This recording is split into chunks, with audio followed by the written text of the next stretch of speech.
잠깐만요, 회장님. 숨이 안 돌아옵니다. 지금 이대로 두면 회장님 돌아가십니다. 그날 쓰러져가는 회장의 얼굴을 보는 순간 나는 도망치고 싶던 과거와 다시 마주하게 됐습니다. 야, 도윤 씨, 지금 뭐 하는 거야? 뒤로 비켜!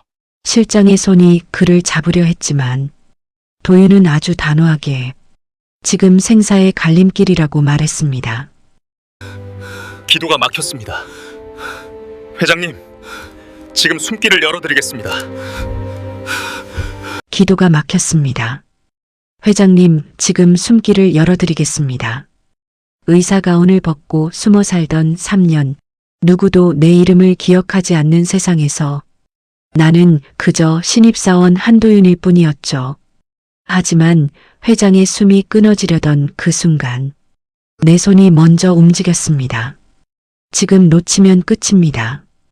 그 말을 내뱉는 나 자신의 목소리가 너무나 낯설고 너무나 아팠습니다. 그리고 그날 운명은 다시 나를 끌어당기기 시작했습니다.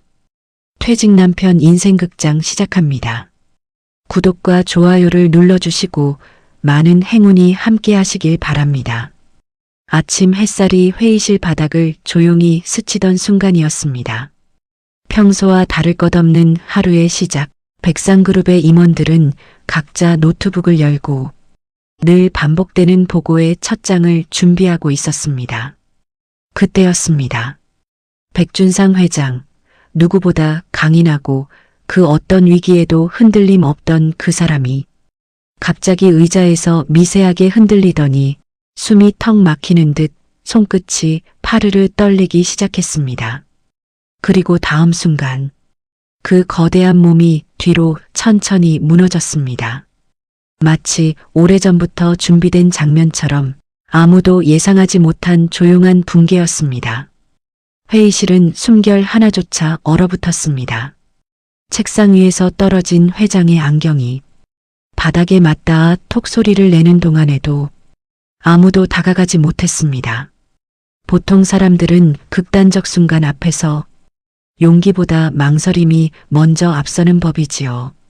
그러나 한 사람만은 달랐습니다. 경영지원팀 신입사원 한도윤.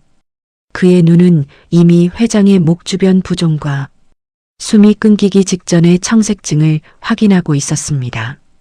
그것은 신입사원의 눈이 아니라 3년 전까지 한 사람의 생명을 붙잡던 의사의 본능이었습니다. 그는 조용히 회장에게 다가갔습니다. 주변의 숱한 시선에도 불구하고 발걸음에는 단 1초의 망설임도 없었습니다.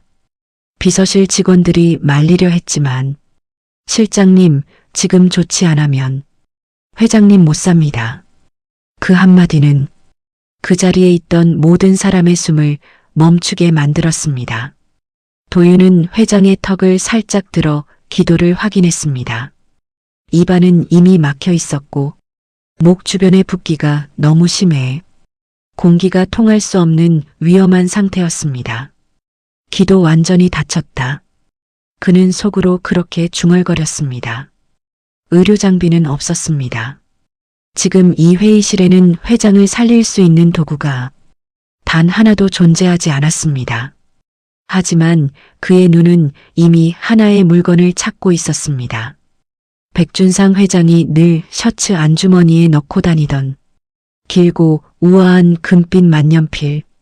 그 펜은 늘 회장의 서명과 함께 있었고 오늘은 회장의 생명까지 붙잡게 될 운명이었지요. 도윤은 망설임 없이 그 만년필을 꺼냈습니다. 그리고 단숨에 펜촉을 분리해 작고 날카로운 금속관을 만들었습니다. 비서실장은 거의 비명을 지를 듯 외쳤습니다. 하지만 그럼에도 도윤의 손은 떨리지 않았습니다. 3년 동안 피하고 싶었던 세계, 다시는 손대지 않겠다고 결심했던 생명의 무게. 그러나 지금 그의 손은 그 결심을 무너뜨리며 회장의 목을 향해 가고 있었습니다. 그는 조용히 숨을 고르고 회장의 귀 옆에서 마지막으로 속삭였습니다. 회장님, 지금부터 제가 응급조치를 하겠습니다. 그 말과 함께 만년필이 회장의 목 부위로 정확히 들어가던 그 순간 회의실의 공기마저 딱 소리나며 갈라지는 듯 했습니다.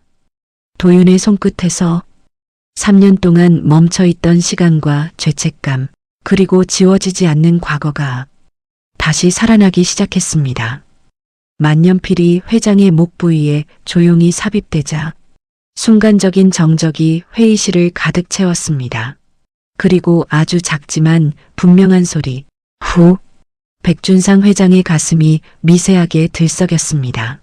도윤은 더 이상의 절차를 기다리지 않았습니다. 그의 손은 의식보다 빨랐고 그 손끝은 오래전 익숙했던 동작으로 회장의 기도에 공기를 확보해주고 있었지요. 오래 버텨낸 사람만이 할 수 있는 침착함이었습니다. 잠시 뒤 멀게만 느껴졌던 구급차 사이렌이 건물 아래에서 요란하게 울렸습니다. 임원들은 회장에게 울먹이며 다가섰지만 도윤은 한 걸음 뒤로 물러난 채 마치 자신이 한 일을 부정하듯 두 손을 꼭 쥐고 있었습니다. 그의 손은 아직도 회장의 체온을 기억하고 있었지요. 구급대가 회장에게 달려와 들것을 펼치던 순간 비서실장 장해철은 도윤의 어깨를 꽉 붙잡으며 낮게 말했습니다. 지금부터 아무 말도 하지 마.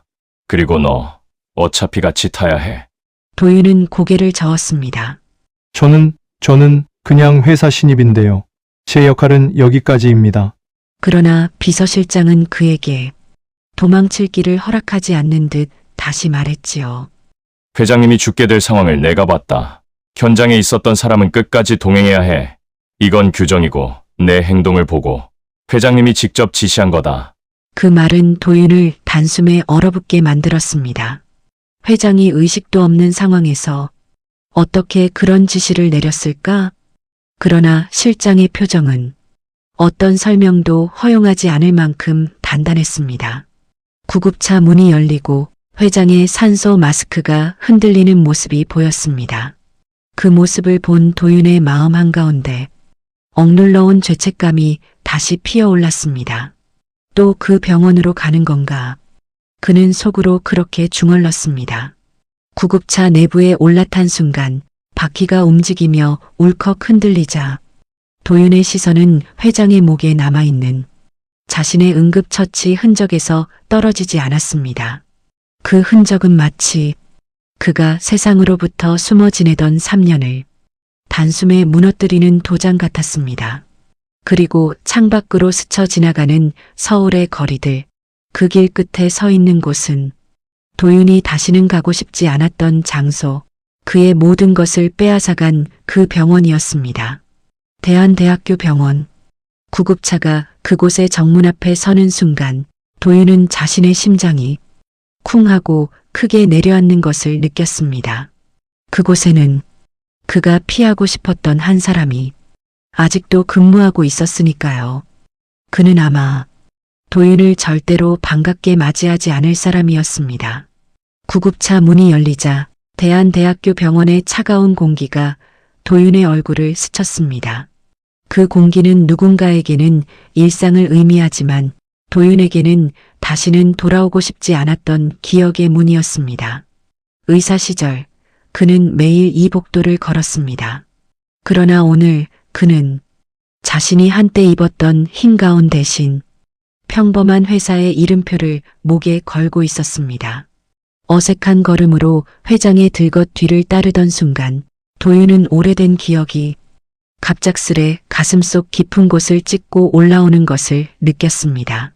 3년 전 그는 이 병원에서 누구보다 환자를 사랑했고 누구보다 열심히 살았던 젊은 의사였습니다. 하지만 단 하루 한 번의 사건이 그의 모든 날들을 뒤흔들어 놓았지요. 병원의 벽면을 따라 걸을 때마다 그때의 차가운 수술등이 떠올랐습니다. 따가운 알코올 냄새와 함께 들리던 의료기계의 기계적인 울림, 그리고 실패를 인정하지 않던 한 사람의 얼굴. 그는 그 자리에서 멈춰 섰습니다. 마치 과거의 시간이 현실 위로 삐져나오듯 겹쳐 보였기 때문입니다. 다시는 오지 않으려고 했는데 생각은 그렇게 흘렀습니다. 하지만 운명은 한번 벗어나려 하면 더 강하게 잡아당기는 법이죠. 회장의 들것을 밀고 나가던 의료진의 발걸음이 갑자기 멈추는 순간 도윤은 숨을 삼킬 수밖에 없었습니다. 응급실 자동문이 열리며 한 사람이 모습을 드러낸 것입니다. 그 얼굴을 보는 순간 도윤의 가슴은 얼어붙었습니다. 그 사람은 그가 이 병원을 떠나게 만든 모든 원인이자 3년 전의 그림자를 지금까지 붙잡고 있던 존재, 흉부외과 과장 강지호. 그는 예전과 조금도 달라지지 않은 표정으로 회장의 상태를 확인하고 있었지만 도윤의 시선과 마주친 순간 그의 눈빛엔 미세한 놀라움과 그리고 어딘가 날 선 경계가 스쳤습니다. 도윤은 아무 말도 하지 않았습니다. 말할 수 없었고 말할 자격도 스스로에게 허락하지 않았습니다. 그러나 강지호의 눈빛은 말하고 있었습니다.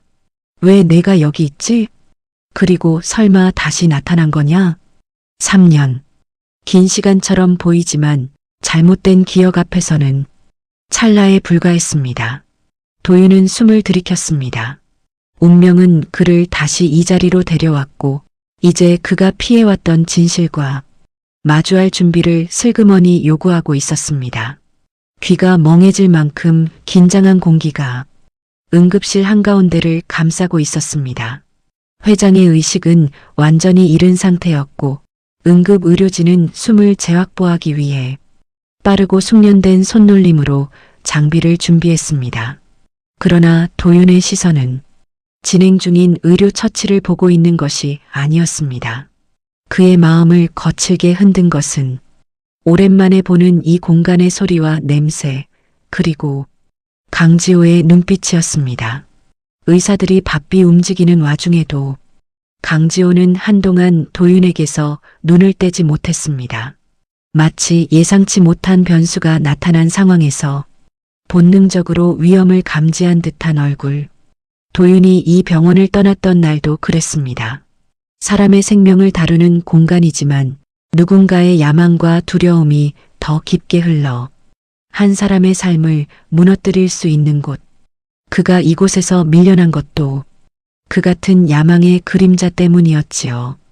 그러나 지금 강지호는 도윤이 다시 나타났다는 사실만으로도 불편한 감정을 애써 감추고 있는 듯 보였습니다. 의료진은 회장의 산소 포화도를 재확인했고 도윤의 응급처치 덕분에 위험 순간은 한 차례 넘어간 상태였습니다. 그 모습을 본 몇몇 의료진은 도윤을 힐끗 보며 속삭였습니다. 저 신입사원이 살린 거야? 어떻게 저 정도 지식이? 도윤은 그 시선을 외면했습니다. 이곳에서 어떤 관심도 그에게는 위험한 함정이 될 수 있었기 때문이지요. 그러나 운명은 참 잔인한 방식으로 사람의 마음을 흔듭니다. 환자 상태를 점검하던 응급의학과 의사 하나가 도윤의 손등에 남아있는 작은 상처와 소독 냄새를 스치듯 보더니 잠시 의아한 눈빛을 드러냈습니다. 그런 눈빛 하나조차 도윤의 심장은 가늘게 떨리게 했습니다. 3년 동안 그는 의사였던 흔적을 숨기며 살았습니다. 그 흔적이 발견되는 순간 과거의 사건이 다시 불붙을까 늘 두려워하며 하루하루를 견디고 있었지요. 하지만 오늘은 도망칠 수 있는 틈이 없었습니다. 그가 도망치려 했던 그곳에서 한 사람의 생명을 살린 손길이 오히려 그를 다시 끌어당기고 있었으니까요.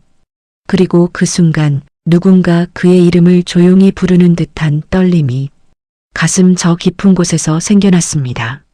긴 그림자의 끝에서 무언가가 움직이고 있는 기척이었습니다. 지나가던 의료진 사이에서 도윤의 시선이 한 사람에게 꽂혔습니다.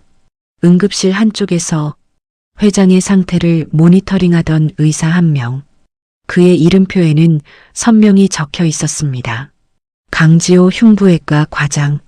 도윤은 그 이름을 마치 오래전 지하실에 묻혀있던 금속 조각을 다시 꺼내 만지는 듯한 기분으로 바라보았습니다. 3년 전 그는 바로 이 사람 때문에 의사 면허를 잃고 모든 것을 잃었습니다. 강지호는 도윤보다 7년 선배였고 권위와 교만을 겉옷처럼 두르고 다니는 인물이었습니다. 언제나 자신의 탁월함을 자신했고 환자의 삶보다 자신의 명예와 자존심을 먼저 고려하는 사람이었지요. 그러나 어떤 거짓도 어떤 허세도 수술실 안에서는 드러나기 마련입니다. 그날 음주 상태로 수술에 들어간 강지호는 가장 치명적인 실수를 저질렀습니다. 대동맥의 한 부분을 깊게 건드린 것이었지요. 순식간에 피가 넘쳐났고 그때 수술 보조에 들어간 레지던트는 바로 한도윤이었습니다. 그 장면은 도윤의 악몽 속에서도 수없이 반복되었습니다. 수술실 바닥으로 떨어지던 혈액의 무게, 간호사들의 비명 섞인 외침, 강지호의 손끝에서 끊임없이 번져나가던 실수. 그리고 그 모든 순간 도윤은 어떻게든 그 결과를 막아보려 했지만 선배 의사의 오만과 병원장의 권력 앞에서 그는 결국 희생양이 되었습니다. 수술실 CCTV는 삭제되었고 차트 기록은 조작되었으며 도윤은 진실을 말할 기회조차 박탈당했습니다. 그리고 이 병원을 떠나야 했습니다. 아무도 그의 편에 서지 않았고 그가 살렸던 수많은 환자는 그의 이름조차 기억하지 못했습니다. 오늘 그 모든 그림자의 주인이 이 응급실 한가운데 서 있었습니다. 강지호는 회장의 상태를 체크하며 누구보다 평온한 얼굴을 하고 있었지만 그의 눈빛에는 어딘가 불편한 기색이 스쳐 지나갔습니다. 왜 내가 여기 있는 거지? 그 말이 들리는 듯 했습니다. 도윤은 시선을 돌렸습니다. 하지만 등 뒤에서 느껴지는 강지호의 시선은 마치 오래 묻어둔 무언가가 바스라지는 듯한 소리를 동반하고 있었습니다.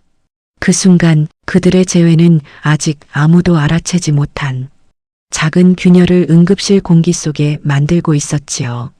그리고 그 균열은 곧 거대한 폭발의 시작이 되려 하고 있었습니다. 도윤은 난잡하게 오가는 의료진 사이에서 작은 자리에 조용히 서 있었습니다. 그의 존재는 누구에게는 관심받기였고 누구에게는 의미 없는 신입 직원 한 명처럼 보였겠지만 진실을 알고 있는 단 한 사람에게만은 절대로 무시할 수 없는 존재였습니다. 강지호는 한 번도 도윤에게 말을 걸지 않았습니다. 그러나 그의 눈동자는 도윤의 행동 하나하나를 불편하게 쫓고 있었습니다. 마치 너 왜 다시 나타났어? 내가 이 병원에 올 이유가 없잖아. 라는 말이 눈빛에 담겨 있는 듯 했습니다.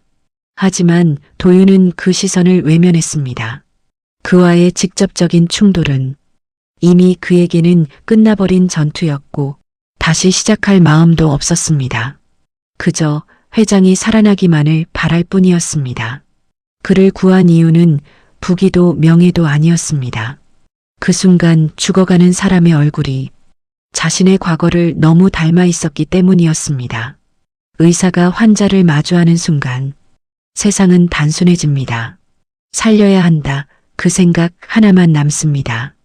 오늘 도윤은 바로 그 순간을 다시 한번 마주한 것이었습니다. 그러나 운명은 늘 어디선가 또 다른 문을 열어두지요. 응급실 끝에서 남자가 급하게 뛰어들어왔습니다. 그의 얼굴에는 긴장과 두려움이 교차하고 있었고 오래 숨어 지낸 사람 특유의 불안한 그림자가 보였습니다. 그는 회장의 상태를 확인하러 온 의료진도 아니었고 병원 직원도 아니었습니다. 그는 3년 전 의료사고 당시 마취가 담당이었던 최경범이었습니다. 저 사람까지 여기. 도윤의 심장은 다시 크게 뛰기 시작했습니다. 최경범은 예전에도 강지호의 압박과 협박에 시달렸고 결국 도윤에게 유리한 증언을 하지 못한 채 병원을 떠나야 했던 인물이었습니다. 그가 왜 지금, 왜 이 순간, 왜 회장이 실려온 이 응급실에 나타난 것인지 도윤은 알 수 없었습니다. 하지만 분명한 건 하나였습니다. 오늘 무언가가 다시 움직이기 시작했다는 것입니다. 진실은 언제나 숨어 있다가도 어떤 순간에는 세상으로 솟구쳐 나오기 마련이지요. 도윤은 느꼈습니다. 3년 동안 잠들어 있던 이야기의 뚜껑이 서서히 그리고 조용히 열리고 있다는 것을. 응급실 한가운데 놓인 들것 위에서 백준상 회장은 여전히 깊은 의식불명 상태로 누워 있었습니다. 그러나 그의 가슴은 조금 더 안정된 리듬으로 움직이고 있었고 의료진은 산소 공급과 대사 수치를 챙기며 조금씩 회복되는 흐름을 조심스레 확인했습니다. 도윤은 의료진 뒤에서 멀찍이 서 있었습니다. 그는 회장을 돕고 싶었지만 이 공간에서 더 나서는 순간 자신의 과거가 드러날 것임을 누구보다 잘 알고 있었지요. 그의 시선은 회장의 산소 마스크 위로 오르내리는 미세한 숨결에 자꾸만 멈추었습니다. 살아만 주십시오. 그의 마음속 목소리는 마치 의사였던 어제의 자신이 지금의 자신을 밀어내는 듯한 울컥함을 품고 있었습니다. 병원 복도에서는 이미 속삭임이 오가고 있었습니다. 저 신입 직원이 회장을 살렸다더라. 근데 저 사람 응급처치를 너무 잘하지 않아? 혹시 의사 출신인가? 이런 소문은 얼마 지나지 않아 의사들의 귀에도 닿았습니다. 그러나 그 논의의 중심에는 언제나 강지호 과장이 있었습니다. 그는 회장의 상태를 가까이에서 지켜보다가 어디선가 조용히 고개를 들어 도윤 쪽을 바라보았습니다. 그 눈빛 속엔 오랫동안 감춰왔던 무언가를 들킬까 두려워하는 본능적인 긴장감이 숨어 있었습니다. 회장의 심박 수치가 점점 회복되자 의료진의 얼굴에도 안도의 미소가 번졌습니다. 그러나 꿈쩍도 하지 않는 두 사람이 있었습니다. 도윤 그리고 강지호. 그 둘의 시선은 마치 마주치지 않으려는 듯 비껴가면서도 서로의 존재를 뚜렷이 의식하고 있었습니다. 그 사이에서 또 다른 시선이 도윤을 붙잡았습니다. 병원의 끝에 서 있는 최경범. 그의 눈빛은 도윤을 보는 순간 미세하게 떨렸고 3년 전 그가 말하지 못했던 진실의 무게가 그의 가슴을 다시 조여오는 듯 했습니다.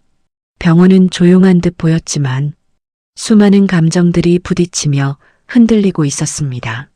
그리고 그 흔들림 한가운데 백준상 회장이라는 큰 존재가 조용히 눈을 떠가고 있었습니다. 의료진은 회장을 안정실로 옮기며 회복 추세를 기록했습니다. 산소 포화도는 점차 정상 범위를 향해 오르고 있었고 맥박도 일정한 속도로 돌아오고 있었습니다. 병실의 조명은 기계음과 함께 부드럽게 깜빡였고 수십 년 동안 수많은 생명을 돌보았던 이 병원의 특유의 공기처럼 아주 느리고도 조심스러운 긴장이 감돌고 있었습니다.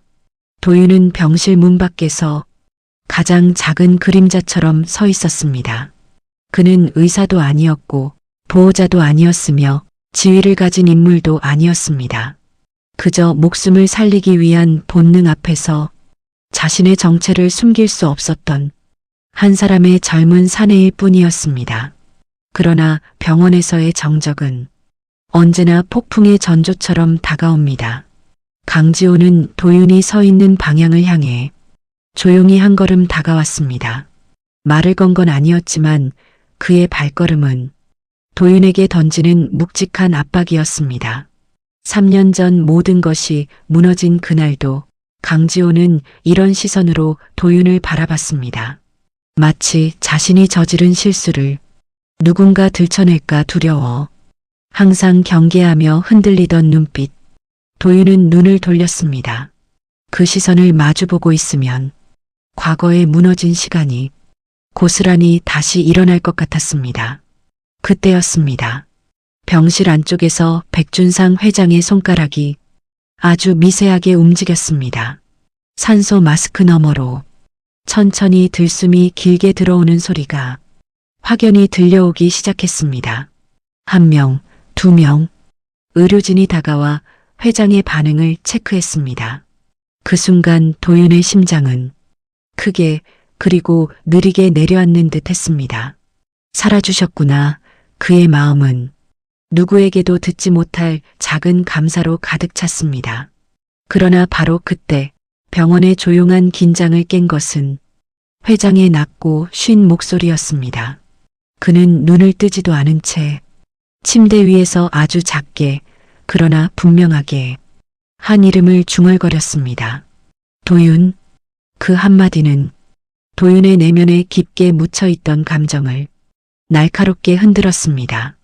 회장이 그의 이름을 불렀다는 사실, 그것은 단순한 식별이 아니라 무언가를 알고 있다는 신호처럼 느껴졌습니다. 그리고 그 신호는 병원 안에 서 있던 한 사람의 얼굴을 일순간 굳어지게 만들었습니다. 강지호. 그의 눈빛엔 말할 수 없는 불안이 번져갔습니다.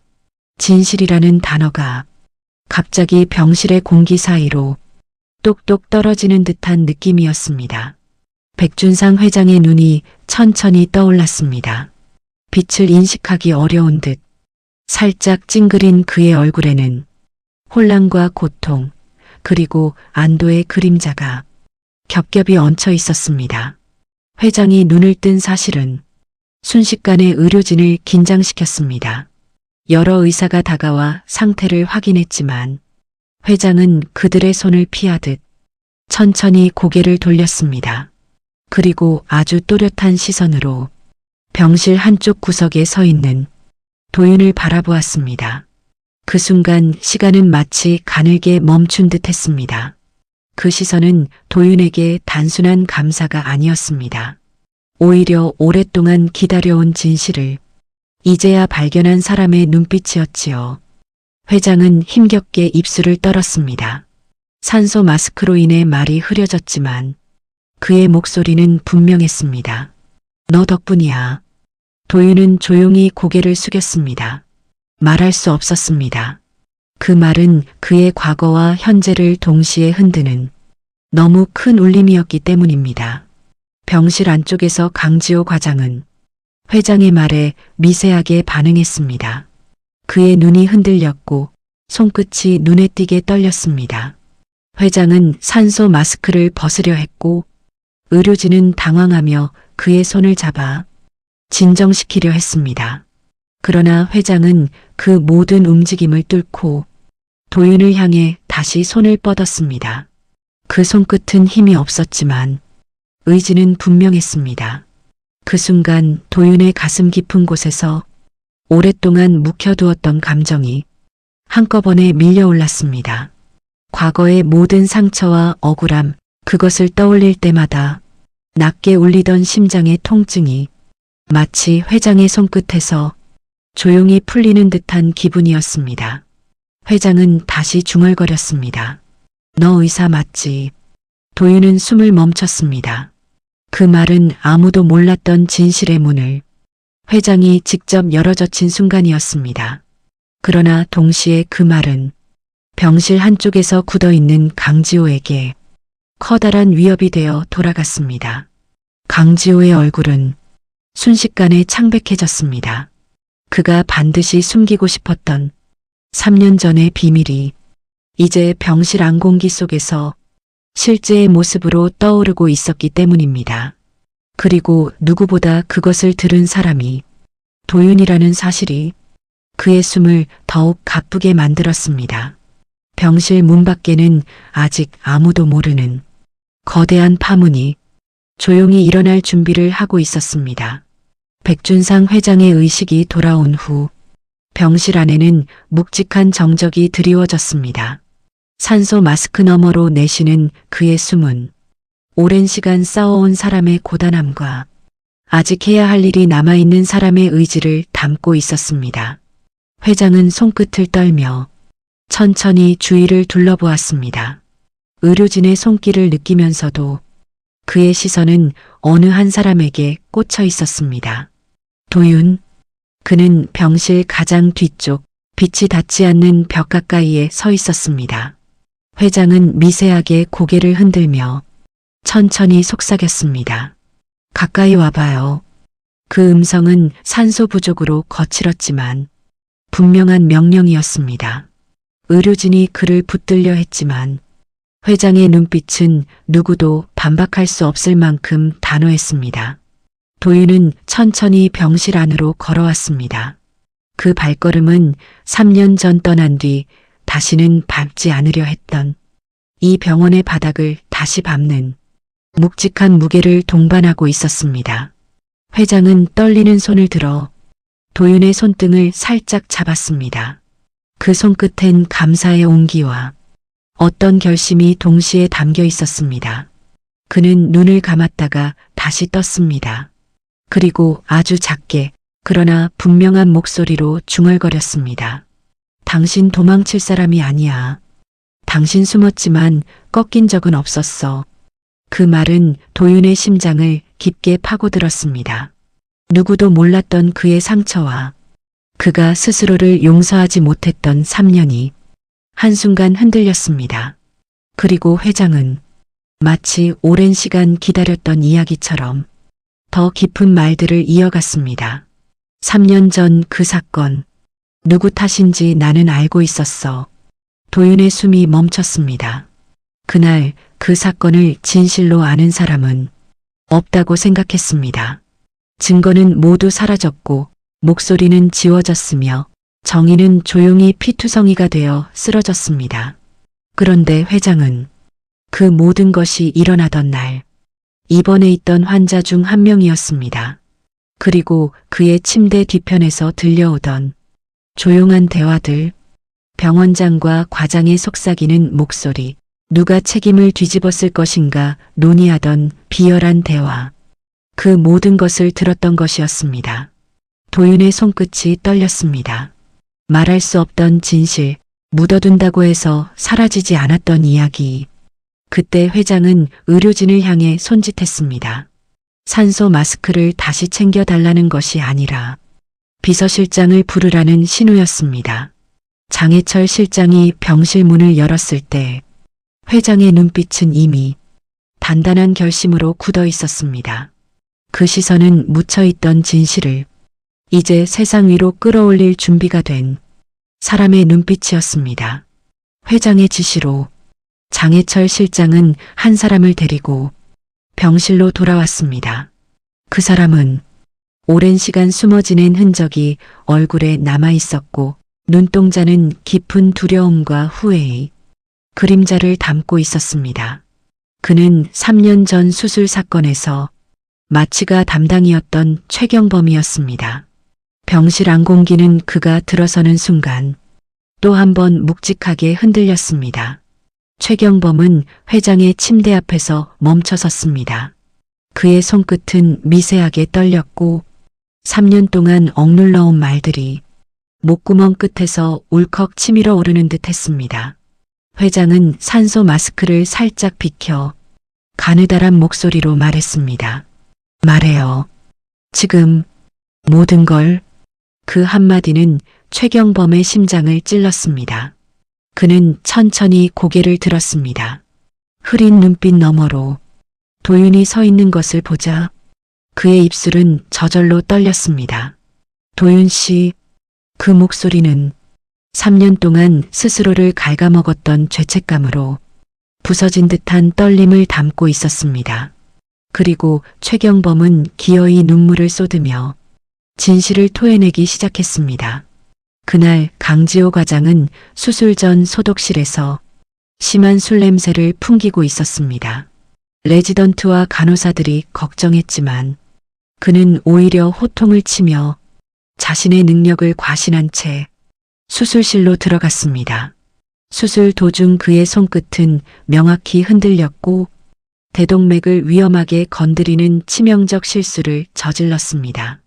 피가 터져나오자 그는 허둥대며 상황을 감추려 했고 그 과정에서 도윤의 보조를 무시하며 추가적인 실수를 반복했습니다. 환자가 사망한 뒤 강지호는 병원장과 함께 사건을 은폐하고자 했습니다. 그들은 CCTV를 삭제하고 수술 차트를 조작하며 도윤이 실수했다고 기록을 변조했습니다. 그리고 최경범이 진실을 말하려 하자 어머니를 볼모로 협박했습니다. 입 다물어. 아니면 너와 내 가족 모두 병원에 설 자리가 없다. 그 협박은 최경범의 영혼을 짓누르는 족쇄가 되어 3년 동안 그를 침묵 속에 가두었습니다. 그의 고백이 끝나는 순간 병실 안은 완전히 조용해졌습니다. 단 한 명도 숨을 크게 쉬지 못한 채 그의 눈물을 지켜봤습니다. 그리고 그 침묵을 찢어낸 것은 백준상 회장의 단호한 시선이었습니다. 그 눈빛은 마치 오래된 어둠을 향해 칼끝을 겨누는 듯 했습니다. 백준상 회장은 장해철 실장에게 손으로 신호를 보냈습니다. 그 신호는 오랜 시간 기업을 이끌어온 리더의 침착함과 결단력을 모두 담고 있었습니다. 두 사람 데려와. 그 말 한마디에 장해철 실장은 한순간도 지체하지 않았습니다. 잠시 뒤 병원장과 강지호 과장은 무거운 표정으로 병실 문을 열고 들어왔습니다.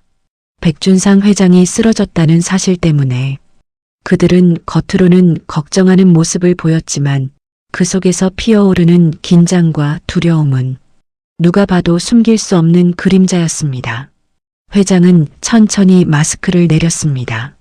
그리고 의자에 몸을 기대 그들에게 조용히 시선을 던졌습니다. 그 눈빛 하나로 병실 안의 공기가 바뀌었습니다.